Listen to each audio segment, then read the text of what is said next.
สบายดีท่านสบายดีเรียกของแซ่บพิซซ่าที่เมืองลาวแต่เนาะตอนนี้อยู่ที่ออฟฟิศสถานของพลัสโกลาวเนาะกำลังเตรียมตัวเข้าประชุมเนาะก็ซุ่มวางแผนงานสถานกับคณะผู้บริหารของพลัสโกลาววันที่8 เดือน 11 ปี2565ท่านเนาะเบิ่งบรรยากาศตอนนี้กำลังเตรียมอยู่หลังที่เขาเที่ยงเจอกันท่านเนาะเจอกันกับบทจะเบิ่งบรรยากาศรวมๆกันแล้วกันเนาะมาแล้วโครงการหาหมื่นเก่าของแม่บุญมีแก้วสว่างไปจะได้ไหมจะได้นี่เลื่อนโครงการ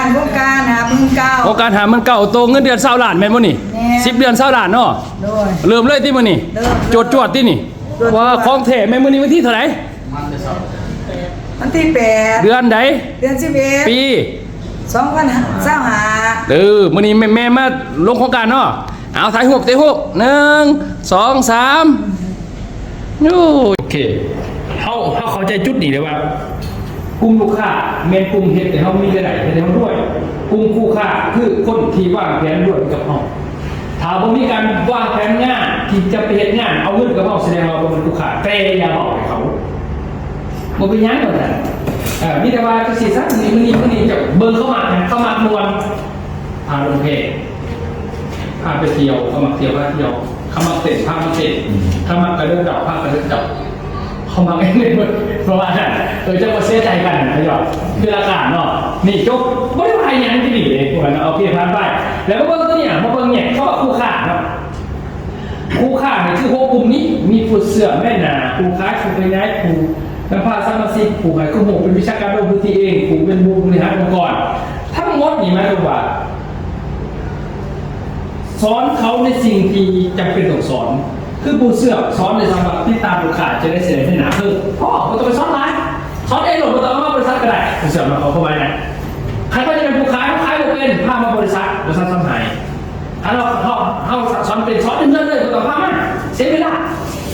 โมเมนต์เราทุกคนกับมันเหี้ยในเดี๋ยวโมเมนต์บริษัทไหนผู้เหี้ยที่กูจะเป็นกรรมการบริหารแต่เพื่อไอ้คนเขาจะมาเป็นเนี่ยเขาจะเป็นผู้นำผ้าผู้ให้ผู้บริหารซี่คอนี่หายเหี้ยถ้าตัวนี้ว่านี่โบตงเฮียน้ำบริษัทเฮียน้ำเจ้าเลยเจ้าเป็นบริษัทแท้จะไปสอนกันเองสามอันเนี่ยแบ่งกันคนละ3น่ะผู้ขายผู้ขายผู้เสื่อมเนี่ยจะไปสอนกันเองแต่ว่าผู้นั่งผ้าสมาชิกของบริษัทผู้ให้ข้อมูลเป็นวิชาการผู้ที่ลงทุนเองหรือบริหารการเงินต้องเฮียผ่านบริษัทมาเป็นศูนย์เลยขั้นหน้าบริษัทเลยโคตรหรือว่าเจ้าโมคือมูพอเวลาจะพาคนมาปั๊บลูกที่เจ้าหน้าจบการงานดูดีแบบไปเห็นหมู่เขาไม่ได้เก่งตรงนั้นนะเขาขึ้นมาดูดีกูนะกูนี่ยังขึ้นไปสมัยเขาไม่อยากมาหมดเลยฉะนั้นเขาต้องดูดีเนี่ยหมู่แบบบริษัทเขาติดแตกต่างจากบริษัทเขาเป็นผู้หนึ่งในบริหารบริษัทก็จะสิเขาเชื่อหน่อยนั่นก็เชื่อเรื่องพื้นฐานหน่อยเรื่องการพัฒนาเขาเนี่ยมีการเปลี่ยนแปลงอีกเรื่องจากหนึ่งที่เขามากเลยโมไม่ยังดีขึ้นเปลี่ยนแปลงดีขึ้นไปบอกคุณเลยภูมิฐานมันดีแต่แสดงว่าเขาเปลี่ยนแปลงเกินพัฒนาได้เลยหรอกฉะนั้น4-6มาเฮียนจากบริษัท1 2 3เฮียนจากตัวเขาปากเขาเองในที่เราคู่ค่าวันนี้คู่ค่ามันคือกลุ่มภูมิศาสตร์งานสารระดับจากระบบบริษัทตัวนี้ต้องมาขับเคลื่อนแผนของกับบริษัทเนาะตัวนี้กลุ่มคู่ค่าเนี่ยต้องผ่านการเรียนรู้และฝึกฝนเพื่อให้ธุรกิจเป็นหาเงินได้ทุกคนคือก่อน1 2 3เฮียนจากเข้า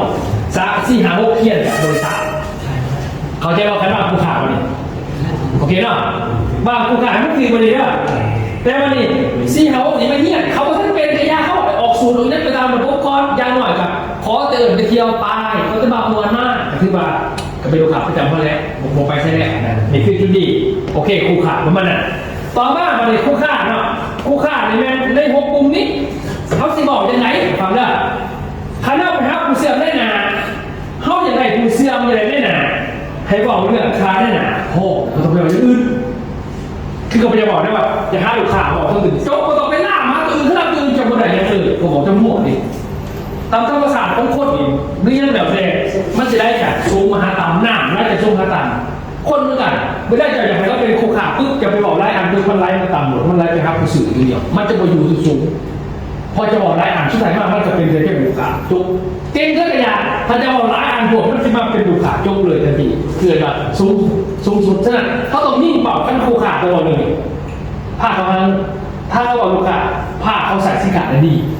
เขาจะแค่นี้เองคันนั้นไปบอกคนกันคือเขาเสียเขาเป็นลูกค้าเขาว่าถ้าอันดูจริงแบบก็จะขอไปสินะขอลองมือแบบขอกินดีก่อนจังหวะกันนั่นเองสุดท้ายมากินไปลื่นผมมาสักเขาจะบอกเพราะมันหลายอันดิสถานะการทำให้ลูกค้าบอกไม่ได้กินดีทีเดียวแต่ถ้าลูกค้าก็ต้องไปบอกต้องกินดีหรอกถ้าหาเงินไปด้วยกันต้องกินดีเพื่อร่วมลูกค้าเขาจะไปบอกว่าลูกค้าในขึ้นมากในขึ้นบันกันที่หมดเลยเพราะว่าลูกค้าเขาต้องการดีผู้ดีเขาต้องการอะไรขึ้นบอกสิเขาจะเห็นอันนี้เหมือนกันเนี่ยหรอขั้นเราเขาเนี่ยเขาเป็นผู้เชื่อคือสิ่งนั้นคือใบเขาก็จอดจงให้นี่ใบนี้เป็นผู้เชื่อจอดจงไปทีใบแบบเขากระเป๋าบาทนี่ไปบอกเรื่องไม่น่าโจ๊กเจ้าหนี้ก็ต้องไปบอก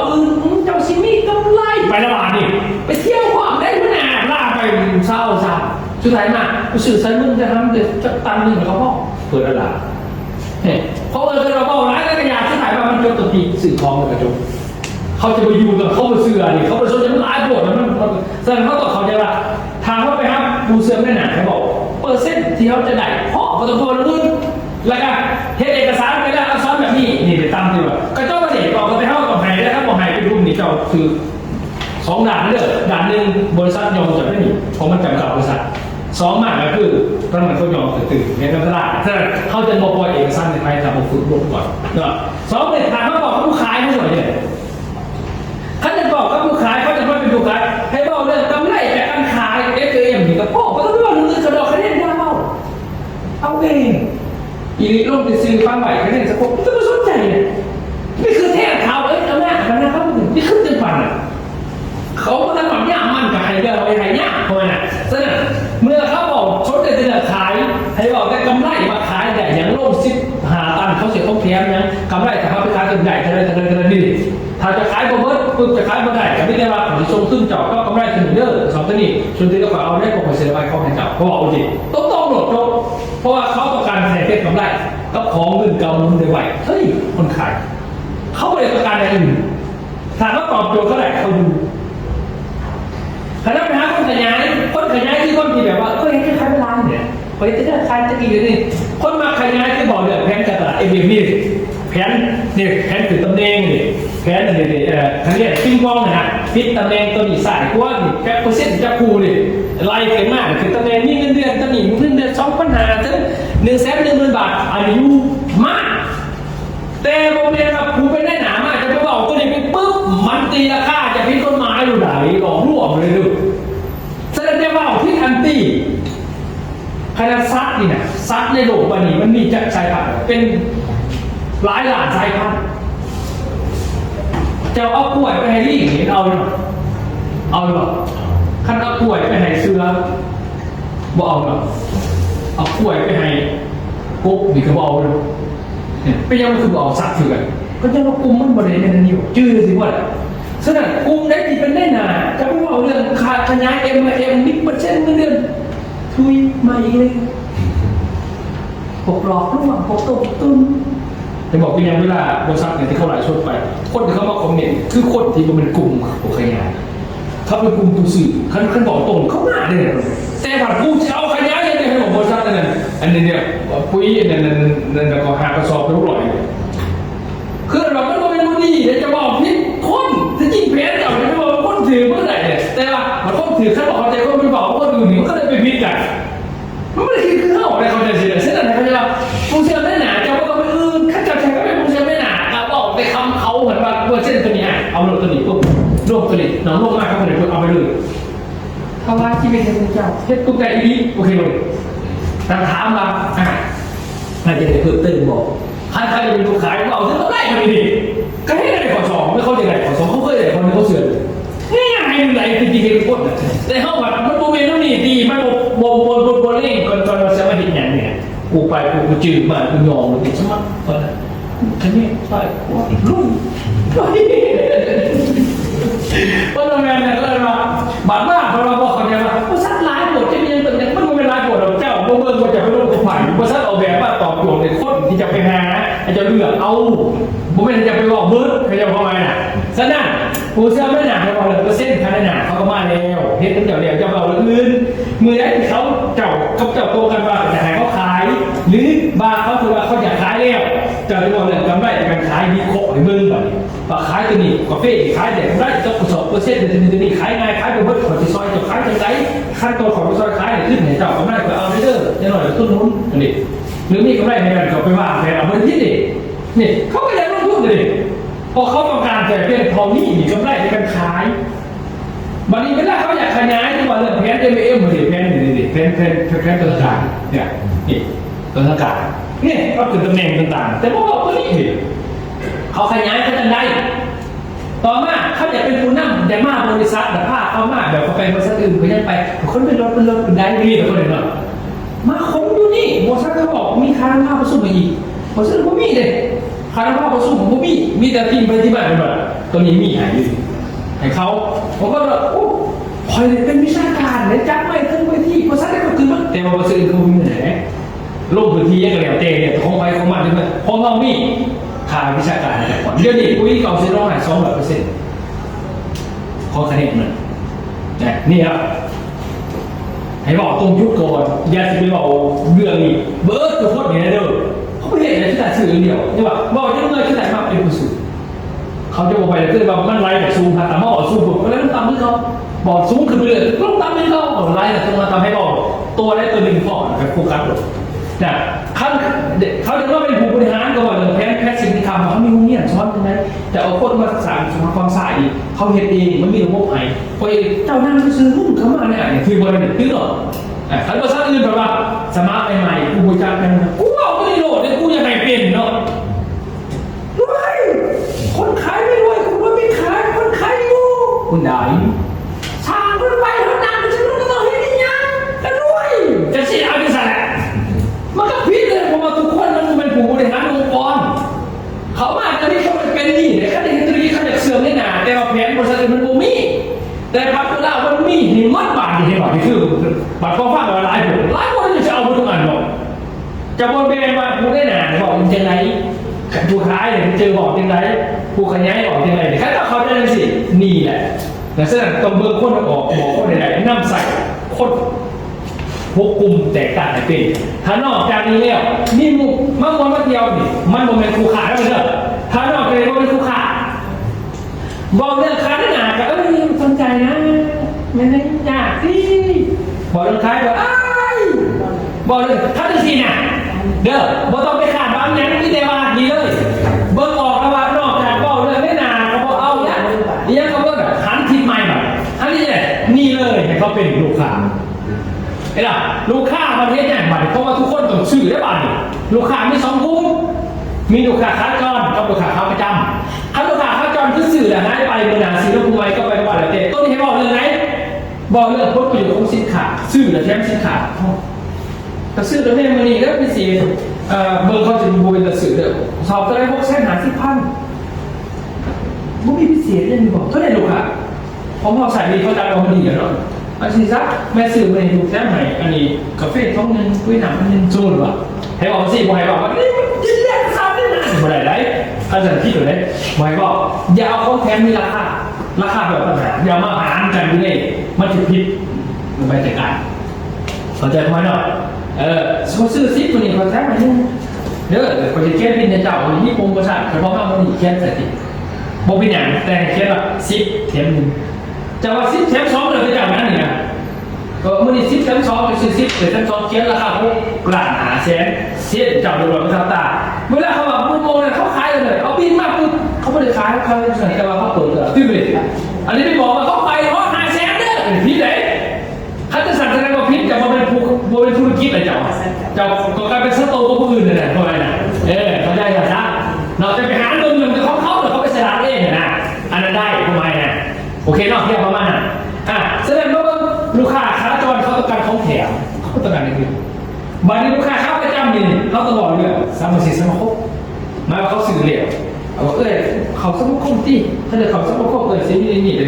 ลูกค้าเข้าประจำนะเรามาเขาพาไปหาแต่เขาบอกไปบัตรนี้เขาสมาคมเขาสื่อมีมวลได้เลยพาไปลูกไปบ้านเต้นบ้านมันเป็นทุกคนแล้วกันได้หน่อยเกินมาไหมเนี่ยเป็นบอกเขาจะต้องเผาเลยคือบอกมันมีว่าจิตวิญญาณคนนะแต่เขาใส่มันเป็นเดือนอ่ะแสดงเขาบอกเรื่องมวลเขาเรียกว่ามวลเนี่ยเขาเนี่ยเข้าอย่างไรก็เป็นลูกค้าเขาประจำบอกเราสมาคมไหน เขาเป็นบอกถึงมวลเขาว่ามวลเขาเป็นเล่าเรื่องซิ้นบอกเรื่องเที่ยวสายไต่สั้นเรื่องเลยสายไต่ก็เป็นอย่างเพราะว่าบุคคลเฉลยพาสปอร์ตมันตัวเพจเข้ามาตัดสินใจกับนี่แต่ขั้นใบหนึ่งขาวๆนี่ไปแล้วโอเคเนาะขั้นใบหนึ่งทีนึงเขามาหลอกเขาเนี่ยใช้พาสปอร์ตแล้วเลยถ้าเขามีพาสปอร์ตก็มาแสดงว่าเขาเรียนรู้ด้วยแต่เขาขาดว่าหลอกนะกูซื้อกูจะไปขึ้นหน่อยแต่ว่าเอาไปเขาหลอกก่อนเดี๋ยวฝากพาสปอร์ตก็คนใบนี้วิธีแหละเพราะว่าเขาจะถามเขามันว่าจะเงียบดิมันก็เสื่อจากเขาเฮี้ยเนี่ยสินะก็เลยว่าลอกเอาว่าไปเที่ยวสันไต่ไปเขาขั้นสั้นเดินส่งใช้พาสปอร์ตเลยขั้นสั้นไต่จะตั้งใจไปเขาได้พาไปเที่ยวเนี่ยที่จะเกียรติเที่ยวเนี่ยถ้าเข้าไปเนี่ยที่เคยไปเอาเลยแหละคือว่าแล้วเขาไปทีนึงหลอกนะส่วนไปใช้เขาจะเฮ็ดพาสปอร์ตไปขั้นเขาเฮ็ดพาสปอร์ตแสดงว่าเขาสิอยู่ในเป็นลูกค้าประจำของเจ้าตลอดชีวิตเขาจะมีเป็นจะบอกเด้อนั่นดิคันนี้เนี่ยเขาก็ตรวจเองก็ได้เดี๋ยวเองข้างนอกไปเขาเรียนการงานนะก็ได้พี่ดิแต่โบราณเราเป็นสิ่งดิมาเนี่ยถ้าเราจะทำประจำบอกเรื่องสังคมไหมไปพี่มูนี่เกิดโสดแต่สิเราตายกันทัวร์เนี่ยไปบอกพี่มูมีอย่างนี้จิมเหี่ยวรู้สึกว่าไปกว่าดิดึงไปวนไปแรงพัดของเราไม่ได้ไปสมรมสาวโสดทั้งนั้นนี่จะไม่ห่างเขาอ่ะไม่ห่างไม่มานี่แหละมากเขาเห็นมูเขาม้วนเลยว่าดีๆนี่บอกเรื่องรางวัลพิเศษกับสื่อของพิจักรรางวัล10 ปีแล้วมันเตือนเรื่องว่าไปนี่ทั้งหมดเนี่ยเขาเรียกว่ากลุ่มเลยที่มามวนมาเที่ยวมาสังคมใหม่มาหารางวัลพิเศษเขาเรียกว่ากลุ่มนี้ว่ากลุ่มลูกค้ากลุ่มลูกค้าเนี่ยเฉพาะที่จำเป็นโบต่อเนี่ยตามระบบ100%ก็ได้เนี่ยเป็นซ้ำสนใจคุยเนี่ยเป็นเรื่องคุยจะสอนเองถ้าจะให้เขาซับซ้อนกับมาเป็นพิเศษบอกเขาว่าเนี่ยแจกท่านว่าเขาอยากจัดเฉพาะคุยด้วยเขาจะเอาลูกค้ามาเข้าบ้านเนี่ยมานี่วันน่ะผู้ชายเห็นเลยว่าไหนเขาจะบอกเขาดิว่าเป็นไหนผู้ชายเขาเองเขาเห็นร่วมดิแต่ว่าไม่ได้จับอยากให้เฉพาะกับบ้านแค่นั้นดิพอเข้าใจเลยผู้ชายเขาได้มาลูกค้าเลยเขาจะรู้ไหมเป็นยังเขาสื่อจับมวยราชการพิษบุญสมบูรณ์เมียนะมวยซุปเปอร์เขาบอกจะพิษนะไม่ได้เขาเห็นถึงใจเจ้าเช่นห้องก็มีแต่3 ห้องปิดประตูล็อกบอกบางทีเนี่ยมั้งนี่คือแบบนั้นจะบอกพี่ให้ออกเลยลูกค้าเขาคู่กันนี่ไม่ได้เขาจะไปชดผลนี่แหละแต่มันก็จะบอกในมือแบบไหนบอกให้ไอ้เนี่ยนอกรู้จักไปชดก็จะเป็นก็คือแสดงจื้อคนนึงหลายคนบอกเข้าใจลูกค้าเรื่องมาตอบข่าวบอกคนว่าลูกค้าคอยเนี่ยเขาเอามายังไงเนี่ยสิเชื่อคนมาก่อนจะเอาเขาพังจะเขาจะพิษเนี่ยพังที่เอามาสมัครบางที่เขาสมัครเป็นลูกค้าเนี่ยเขาไม่ได้เป็นลูกค้าเลยฉะนั้นบอกต้องเลือกพักแล้วคนจะหายใจได้จะจบเกือบเอามาเอาเงินเท่าไหร่เอาเงินโบยังเลยหายใจได้จะเอาเงินมาได้คือว่าเอามาเมื่อเลยให้มากกว่าได้เป็นลูกค้าแบบนั้นโลกลูกค้าลูกค้าที่ซื้อนี่แหละแต่เป็นลูกค้าดิมากวนให้เขามวนมาเดียวถ้าเขาเดียวมามูให้พามาหามูคนนั้นเองเขาหลอดทางไหนเขาต้องไปคัดมากแต่ลูกค้าไหนคัดพอมันเกี่ยวพันกับเขาจะพาเขาหาเงินจะไปคัดก็พิษปึ๊บมันก็ขี้โคตรจนติดมันคันกูไปหน้ามึงไม่ได้หรอกพวกนี้คือขนาดล่ามผ่าล่ามเล่นอะไรแบบนี้คัดจะใส่ก็เอาอะไรเข้าไปแล้วฉะนั้นคู่ค่านี่แม่งต้องคัดเอาคนที่เหมาะสมเท่านั้นเหมาะสมก็เป็นอย่างนี้พวกของเป็นผู้เชื่อไม่นานก็บอกตามนี้จบไม่ต้องไปบอกอื่นผู้ขายก็บอกเรื่องกำไรก็บอกจบผู้ขยายก็บอกเรื่องแผนธุรกิจตอนนั้นจบผู้ที่พัฒนาภาคอาจจะบอกตามนั้นผู้เป็นวิชาการก็บอกห้องของวิชาการผู้เป็นโบราณก็บอกเรื่องแผนเป็นสิ่งที่ทำว่าเอาเงี้ยไปให้บอกบริษัทจะมีการประชุมเสือนี่เองประชุมเสือเขาประชุมเหลือเกินแต่ว่ายังเงี้ยที่ไม่ได้ประชุมมือนี่ขนาดนั้นอ่ะมันบอกว่าเดียวกันเลยเนี่ยนี่คือกระบวนการปั่นผู้ฆ่าเขาบอกว่าร่วมไม่ได้ประชันเอาผมก็คือร่วมกันแต่มันคือข้อเชี่ยจะเป็นบุญบริบูรณ์บาปเนาะคือจะรู้มึงพุ่นจะคอยคือมันมีวงดนตรีเขามีบริเวณมันหมดสู้เราเพราะนั่นเด้ออันนี้เขาบอกผู้ฆ่าให้มอชนลมแบบนั้นทำไมนะโอเคเคลียร์ด้วยเลยเนาะถือว่าสบายใจเราเลยสบายใจโอเคฉะนั้นให้เข้าใจว่าผู้สำเร็จเนี่ยสำเร็จเช็ดจริงคือผู้ที่